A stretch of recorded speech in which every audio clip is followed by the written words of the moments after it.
Saya itu ngaji di mana-mana itu guyon. Karena bapak saya suka guyon, Mbah Mun suka guyon. Alasannya bapak dulu sederhana. Orang sudah nyari hiburan dengan maksiat. Sehingga agama ini harus membawa keceriaan sosial, membawa keceriaan hati. Karena Allah ngendikan kul bi fadlillah wa bi rahmati fa bidzalika falyafrahu. Orang tuh harus senang dengan kebaikan. Orang happy dengan tola al-badru alaina, happy dengan manaqibul akhyar, dengan fadhailul akhyar. Karena orang di sana sudah senangnya itu kalau ada maksiat. Nah sekarang agama dibawa orang-orang yang tidak menyenangkan juga. Ngaji teko wis merengut.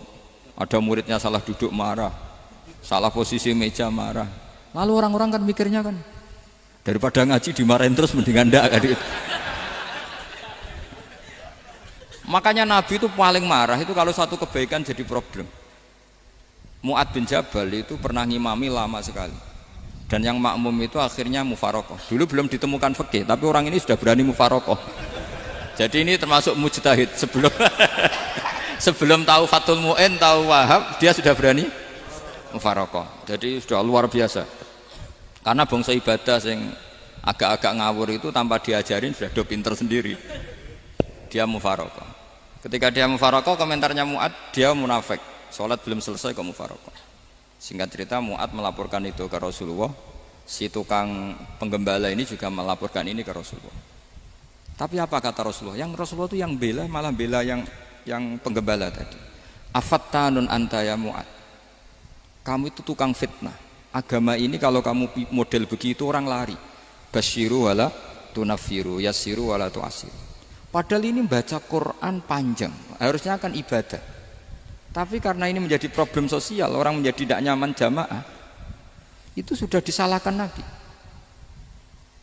Karena tadi, kalau agama ini jadi problem, maka masalah besar. Makanya sifat dasar Rasulullah apa khafiful maunah, biayanya murah. Makanya saya ngaji di mana-mana ya suka seperti ini. Mejanya enggak jelas, pengunjungnya juga enggak jelas. Semakin kacau semakin baik kira-kira. Ini pengunjungnya juga seperti ini kan. Nanti sampean yang pidato, jadi tak beri hak gue jelek saya ini namanya aqomaddin. Kalau faman taroka fakot. Jadi pilihannya kalau gak aqomaddin ya ada medin. Jadi kenapa banyak kiai yang ceria? Karena tadi satu-satunya cara kita menandingi hegemoni maksiat adalah pembawa taat itu ceria. Karena orang itu mesti mencari kebahagiaan. Sebab itu para nabi itu mengajarkan agamanya dengan cara yang bahagia. Misalnya mangqala la ilaha illallah dakhalal jannah. Nabi tidak ngendikan gini, mangqala la ilaha illallah terus salatnya benar, puasanya benar, belajarnya benar, jadi kiainya benar. Wah itu kalau itu panjang sekali, banyak yang enggak masuk surga. Sementara kubu yang lain kampanye sudah tenang bersama bapaknya di surga. Lah kita kampanyenya, kon salat ra mesti ditampa. Puasa ora mesti ditampa. Wis repot, syaratnya ditampa ikhlas wangel. Kowe ora bakal iso. Berarti maknane kan ora bakal mlebu swarga. Akhirnya wong kan mikir, wis salat tetep ra swarga, puasa tetep ra swarga. Mendingan ra salat. Jadi kita ini kan bersaing sama kampanye sebelah gitu. Makanya saya milih manhaj pokoknya Islam apik. Tapi bukan berarti saya menyepelekan aturan-aturan dalam sholat, karena yang kampanye itu sudah banyak. Biasanya kiai-kiai sing kereng kampanye tentang sing kereng-kereng. Itu saya manfaatkan ya sudah, itu bagian jenengan. Jadi orang itu harus mikir. Agama Kristen itu diterima di Eropa di mana-mana. Di antara sebabnya adalah karena orang dijamin masuk surga. Orang mau kayak apa faseknya tetap kalau mati bersama. Kita enggak, sudah kiai, sudah mulang terus masih didoain. Semoga amal baiknya diterima, amal buruknya masih ngebar apa? Dan itu santri saya nanti kalau ziarah saya tuh ya Allah ampuni Gus Bah ampuni. Itu kan ngenyek orang itu maksudnya. Maksudnya bukan, makanya saya pernah ketemu orang yang berpaham Wahabi. Dia nuduh kalau orang doa ke mayit itu minta sama mayit. Saya bilang saya saja yang jadi mayatnya enggak siap. Kok bisa? Doanya itu doa ngeper. Masa sama gurunya bilang gini, Allahumma in kana muhsinan fazid fi ihsani wa in kana musian. Masa gurunya ditaklek. Jadi dia tidak yakin betul kalau gurunya muhsin. Masih ditaklek, jika guru saya baik maka gini ya Allah, jika guru saya buruk maka gini. Loh saya tuh gak pernah doain Mbah Mun gitu, tak anggap gak sopan. Jadi kalau saya berdoa, ya Allah jenengan izzihi apa ya, jenengan balas lah, izzihi anna anil muslimina khairan katsira wa antal ghafurur rahim wa anta gitu. Saya gak tega muni wa ingkana musian. Jadi kayak ada sopan ya. Lo kalau aku yang mati sapi lagi. Tak balik malah. Ingkana musian. Malah ada terusannya bahwa kadalik. Jadi makanya mereka kan sering pakai dalil.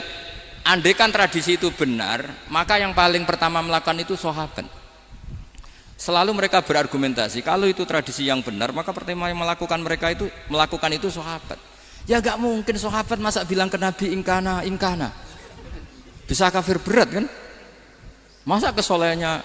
Loh andai kan Abdul Qadir wafat di mana ini ngomong ini? Beduk. Saya tidak akan berdoa seperti itu. Oh bisa marah Abdul Qadir Jailani.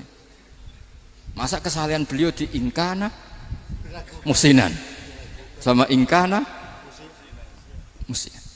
Jadi orang tuh harus mikir. Jadi saya dengan bukan berarti Gus Bak bid'ah menciptakan doa baru. Ini bukan urusan menciptakan. Orang yang punya sopan spontan seperti itu. Ini bukan urusan modifikasi doa Anda. Makanya kenapa para nabi itu tidak disolati dengan cara seperti itu. Langsung assalamualaikum ya Rasul. Assalamualaikum ya Abu Bakrin, assalamualaikum ya Umar. Enggak mungkin kita mengatakan ya Abu Bakrin, ya Allah, ingkana. Masa Abu Bakar di ingkana? Kalau dia, bukan kalau beliau ashabu Rasulillah, pasti orang Sayyid itu dzurriyyatu Rasulillah, pasti al-tahirin al-mutahhari. Guru-guru kita ini guru-guru kita. Jadi tolong doa itu. Nah, kalau terpaksa doa wa ingkana musian, anggap saja hafalnya hanya itu, tapi jangan dijiwai, apa? Jangan apa? Dijiwai. Kalau ditanya, "Lho Gus ini orang soleh kok doanya wa ingkana musian?" Itu kan guru jenengan. Apalku ikut tok. Tapi ora usah dimaknani, apa? Karena sekali dimaknani nanti kan. Jadi ini urusan etika, urusan rasa. Saya teruskan ya. Karena jadi saya mohon sekali, apa-apa itu ada aturannya. Ada aturannya. Ya tentu kita ikut masal saja. Semua selain Nabi, selain para wali kita enggak apa-apa. Doa wa ingkana musinan, ingkana musian. Tapi di hati kita sebetulnya ketika mengatakan ingkana musian itu coro Jawa hanya rapalan. Rapalan itu ya sudah ngomong saja, tapi enggak usah apa? Enggak usah dijiwai ya. Yang dijiwai kita adalah sifat ghafurnya Allah. Bukan status mayitnya, tapi sifat ghafurnya Allah. Karena kata musik itu kan nggak nyaman.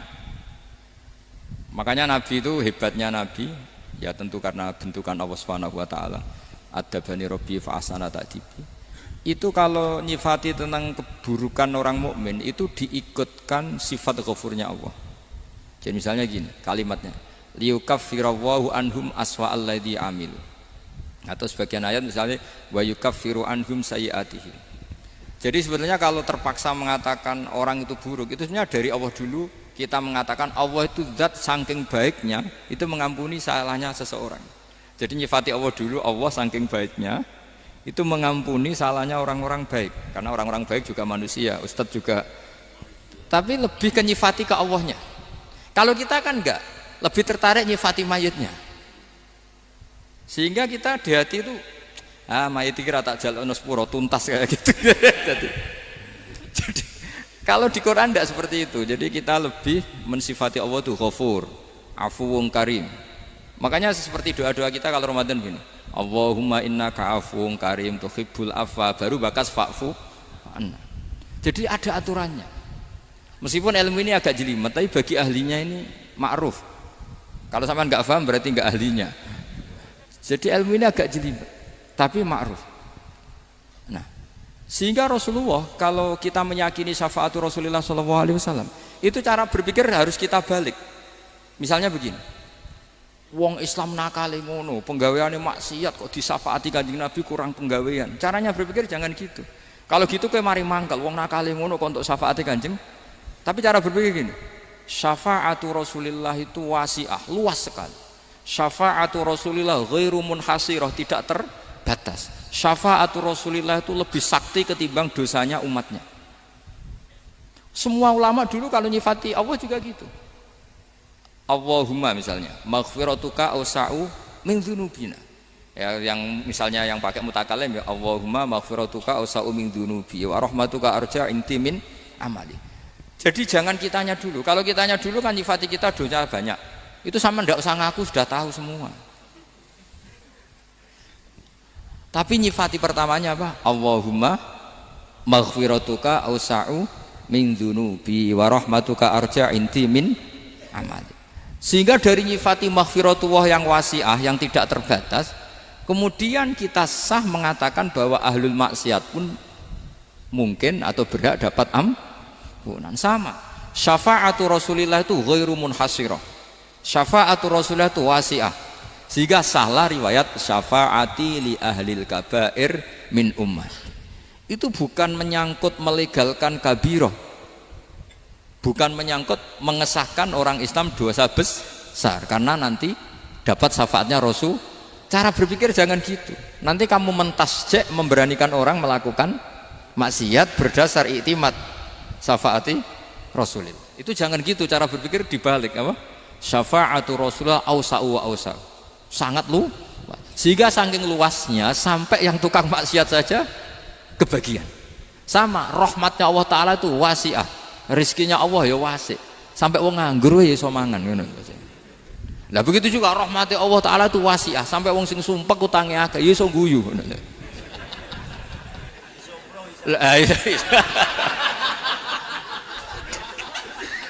Tapi kalau dibalik, misalnya saya diprotes kiai, saya pernah juga diprotes, Gus umat kok mbok latih guyu, padahal mereka maksiate akeh, utange akeh, gini-gini. Karena kamu menyifati orangnya. Kalau menyifati orangnya sampean guyu haram. Utang jatuh tempo, sampean gak mikir dosa ndak? Dosa. Jadi kiai muridnya goblok kok kiai ini kurang tahajud itu ya dosa. Jadi kiai kok muridnya goblok tenang wae. Sementing untuk sowanan itu amatir ya.